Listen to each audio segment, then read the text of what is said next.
Hello viewers, আসসালামু আলাইকুম। Welcome back to my channel once again. বরাবরের মতো আরেকটি নতুন ভিডিওতে আপনাকে স্বাগতম। আমরা গত ভিডিওতে জেনেছিলাম প্যান্টের বিভিন্ন প্রসেস সম্পর্কে। তারই ধারাবাহিকতায় পর্যায়ক্রমে আমরা আজকে শার্টের প্রসেস সম্পর্কে ধারণা নেওয়ার চেষ্টা করব এবং টি শার্ট, পলো শার্টের সম্পর্কে অন্যদিন ভিডিও ছাড়ার চেষ্টা করব ইনশাল্লাহ। তো আজকের ভিডিওটা মূলত যারা গার্মেন্টসে নতুন, গার্মেন্টসে বিগিনার এবং গার্মেন্টসে চাকরি করার জন্য আপনারা প্রিপারেশন নিচ্ছেন তাদের জন্য। তো ভিডিওটি আশা করছি যদি আপনি মনোযোগ সহকারে দেখেন, শার্টের প্রসেস সম্পর্কে আপনার আর কোনো অসুবিধা থাকবে না। আপনি ফুলফিল ভাবে সম্পূর্ণ প্রসেস জানতে পারবেন।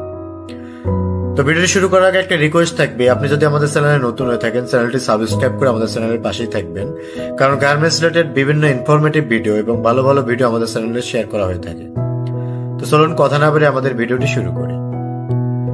শার্টের প্রসেস সম্পর্কে জানার জন্য আমরা একটা শার্টের পিকচার নিয়েছি এবং শার্টের বিভিন্ন প্রসেস সম্পর্কে একটা পিকচার দিয়েছি। ইন দ্য মিন টাইম আপনাদের আরো ভালোভাবে জানার জন্য অ্যারো মার্ক করে করে আপনাদের প্রত্যেকটা প্রসেস এক বাই এক দেখা হবে। একদম সর্বপ্রথম উপরে যে শার্টের প্রসেসটা আছে এটাকে বলা হচ্ছে কলার ব্যান্ড। কলার ব্যান্ড। এরপরে উপরে যে প্রসেসটা আছে এটাকে বলা হচ্ছে কলার। এটাকে বলে কলার। আপনারা খুব মনোযোগ দিয়ে শুনুন। এরপরে যে কর্নারের যে পিকচারটা আছে দেখুন, এটাকে বলা হচ্ছে কলার কর্নার বা কলার ট্রিপ। এটা অনেকেই জানেন না, এটাকে বলে কলার ট্রিপ বা কলার কর্নার। এরপরে যে প্রসেসটা, এটা আমি উপর থেকে নিচে নামতেছি। এরপরে এই প্রসেসটার নাম হচ্ছে শোল্ডার। আমরা সবাই জানি শোল্ডার অর্থাৎ হচ্ছে ঘাড় বা কাঁধ, এটা হচ্ছে শোল্ডার। এরপরের সঙ্গে যেটা লাগানো এটা হচ্ছে আর্ম হোল, এটাকে বলে আর্ম হোল। এরপরে যে এই প্রসেসটা, এটার নাম হচ্ছে স্লিপ। এটা একটা লং স্লিপ শার্ট, যে ফুল শার্ট যে আমরা বলি ফুল শার্ট, যেটা স্লিপটা পুরো লম্বা হবে এটাকে বলে ফুল শার্ট। যেটা স্লিপটা শর্ট থাকবে এটাকে বলে শর্ট স্লিপ শার্ট বা হাফ শার্ট। এরপরে এটাকে বলে পকেট, আমরা সবাই জানি পকেট। এরপরে এই প্রসেসটার নাম হচ্ছে বক্স প্লাকেট।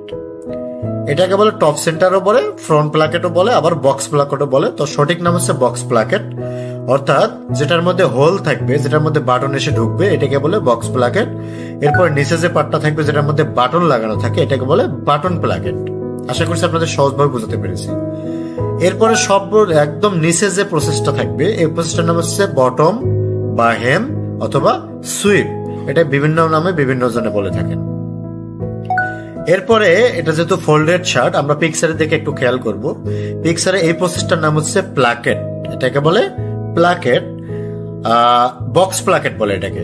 এর নিচে একটা প্রসেস থাকে যেটা পিকচারের মধ্যে আমি বলতে পারতেছি না, আপনারা দেখলে বুঝতে পারবেন শার্ট নিলে, যেটার মধ্যে বাটন লাগানো থাকে এটাকে বলা হচ্ছে গ্যাম্বল, গ্যাম্বল। এরপরে যে একদম প্রসেসটা থাকে এটাকে বলা হচ্ছে কাফ, কাফ। তো এই হচ্ছে ফ্রন্ট পার্টের প্রসেস। এখন আমরা জানবো ব্যাক পার্টের প্রসেস। তো চলুন ব্যাক পার্টে কি কি প্রসেস হয় আমরা দেখে আসি। ব্যাক পার্টে সাধারণত খুব বেশি প্রসেস থাকে না, 2-3টা প্রসেস থাকে। একদম উপরে যে প্রসেসটা আছে এই প্রসেসটার নাম হচ্ছে ইয়ক, ব্যাক ইয়ক। এরপরে যে একটা কুচির মতো থাকে, প্লেটের মতো থাকে, এটাকে বলেছে টেকেন, এটাকে বলেছে ব্যাক টেকেন। আচ্ছা, এরপরে নিচে যে পার্টটা এটা হচ্ছে ব্যাক পার্ট, একটা হচ্ছে ফ্রন্ট পার্ট, সামনে ফ্রন্ট পার্ট, এটা হচ্ছে ব্যাক পার্ট। তো এই ছিল আমাদের আজকে শার্টের প্রসেস। আপনি যদি ভিডিও সম্পূর্ণ দেখে থাকেন আশা করছি আপনি শার্টের প্রসেস সম্পর্কে আপনি সঠিক ধারণা নেওয়ার চেষ্টা করেছেন, ধারণা নিতে পেরেছেন। তো ভিডিওটি ভালো লাগে থাকলে অবশ্যই লাইক, কমেন্ট, শেয়ার করবেন এবং আমাদের চ্যানেলটি নতুন তাই রিকোয়েস্ট করবো আমাদের চ্যানেলটি সাবস্ক্রাইব করে আমাদের চ্যানেলের পাশে থাকবেন। আপনি প্যান্টের বিভিন্ন প্রসেস বা ডিফেক্ট সম্পর্কে বা কোয়ালিটি ইন্সপেক্টরের দায়িত্ব কি কি এই সম্পর্কে ভিডিও জানতে চাইলে আমাদের চ্যানেলে দেওয়া থাকবে, আপনারা চাইলে আমাদের চ্যানেলটি খুঁজে দেখে নিয়ে আসতে পারেন। ইন দ্য মিনটাইম আমরা ডিসক্রিপশন বক্সে লিঙ্ক দিয়ে থাকবো, আপনারা চাইলে দেখে নিতে পারেন। তো সবাই ভালো থাকবেন, সুস্থ থাকবেন। আসসালামু আলাইকুম।